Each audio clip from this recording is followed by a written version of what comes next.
Ang sampasampalukan ay isang kilalang halamang gamot sa Pilipinas na madalas tumutubo kahit saan, sa bakuran, bukid at gilid ng kalsada. Maliit lang ito pero napakarami ng benepisyong hatid. Mga benepisyo ng sampasampalukan. 1. Pampababa ng lagnat at sipon. May natural na antiviral at antibacterial properties. 2. Pampabuti ng atay, nakakatulong. Linisin ang liver at protektahan laban sa hepatitis. 3. Pangontra sa bato. Kidney stones. Tinatawag din itong stonebreaker dahil nakakatulong tunawin ang kidney stones. 4. Pampababa ng blood sugar. Mainam para sa mga may diabetes. 5. Panlaban sa pamamaga at pananakit. May anti-inflammatory effect. 6. Pampalakas ng immune system, mayaman sa antioxidants. Paano gamitin?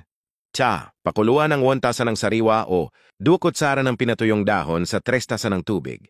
Hanggang sa maging 1 tasa. Inumin 1 beses sa isang araw. Pampahid, durugin at ipahid sa balat na may galis, sugat o pamamaga. Paalala, huwag sosobrahan ang paggamit.